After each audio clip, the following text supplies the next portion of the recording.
Good morning, students, and welcome to this class of English.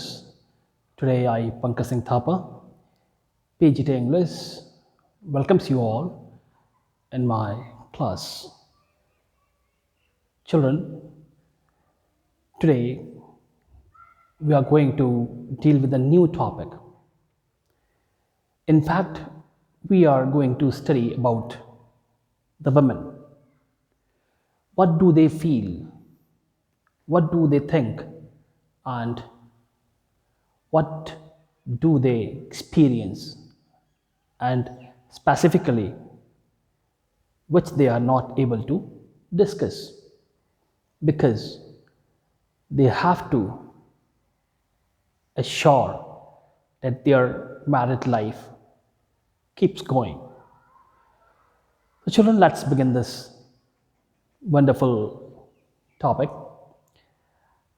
and it's interesting also because it's not only about women, but it can be anyone who feels something, but his feelings remain inexpressive. And he has to behave some other way, contrary to his personality. The title of the poem, children, is On Jennifer's Tigers. Basically, what do you understand if I speak the word tiger? You feel power, immense courage, potential, speed, ferocity. So, children, all these things are the words we can associate with tigers. But here the situation in this poem is totally contrary. So we'll discuss with that. But first of all, let's study about the poet of this poem, that is Adrienne Rich. She is a feminist. Let me explain to children who is a feminist. Feminist could be a man as well as a woman. It is a person who fights especially for the cause of women, for the women rights. So Adrienne Rich was an American poet and essayist. And she was one of the most widely read and acceptable poet of 20th century.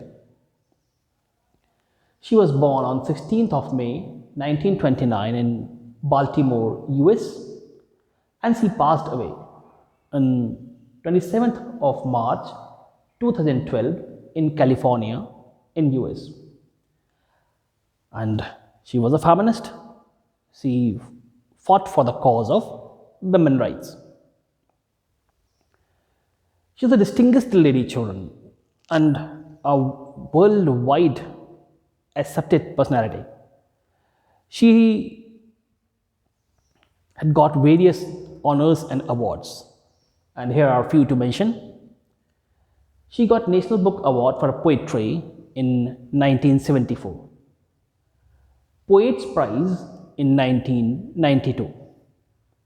She got Wallace Stevens Award in 1996, MacArthur Fellowship in 1994.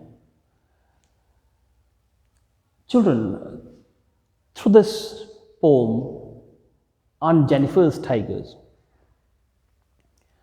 in fact, the poet wants to convey her feelings.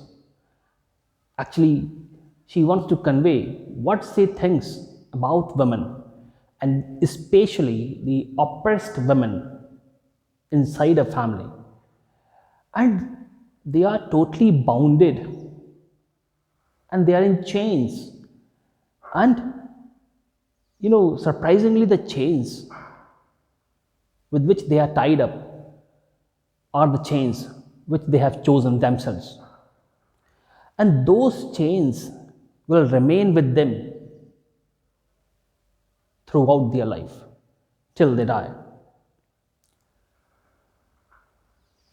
Children, the poem addresses actually the constraints. Constraints means foundations, limitations of a married life of a woman. And Aunt Jennifer makes prancing, sleek, and chivalric tigers in the panel. So, Aunt Jennifer was habitual of doing knitting and embroidery.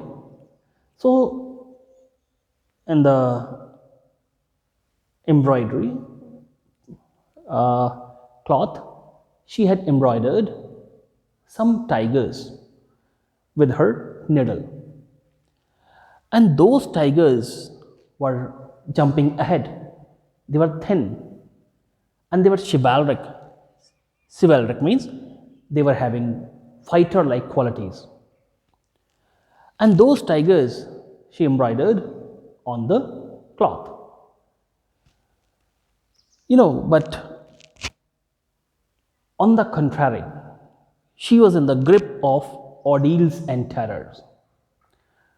Her life was totally miserable, and she was not able to lead the life of liberty. These crushed her and affected her married life. And it is ironical that such a lady who has not yet freed herself from the bitter experiences of past creates such sleek and chivalric tigers. So the married life of Aunt Jennifer was not good. She did not experience a good married life, but still, the feeling inside her heart made her to draw tigers. Children, tigers here are symbols. See, the poet has used various figures of speech in this poem, which I will explain you in the next videos. But as the word tiger has come over here, so tiger is the symbol which the poet has used and which depict the freedom, the courage, determination, power, speed.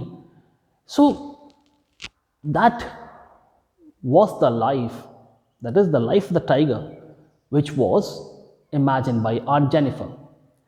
But as her husband was an oppressor, he did not like women to be free. He just spoiled the life of his wife and put her in chains. Not actually solid chains, but mental chains. Now, Aunt Jennifer was not able to free herself anyhow. And then, how to give way to his feelings was the main thing. And Aunt Jennifer gave vent to to her feelings by drawing those tigers. These tigers, will go on prancing, unafraid even after her death. These tigers will die. Never. They will never die. Aunt Jennifer may die one day, but these tigers will go on prancing and they would be more courageous, fighter like as the time passes. So, actually, the feeling inside the heart of Aunt Jennifer was that although he was leading the life of a sufferer, but his feelings demanded her that she should soar high up in the sky like a tiger. She once tells about an incident that actually she had a ring in her finger which she considered as a chain because she would not be able to take out that ring till her death. That's why Aunt Jennifer is mentally in chains. So children, this is the theme of this chapter. Hope you have got a little bit idea about this chapter. The detailed explanation will follow up in the next video. Till then, thank you and goodbye.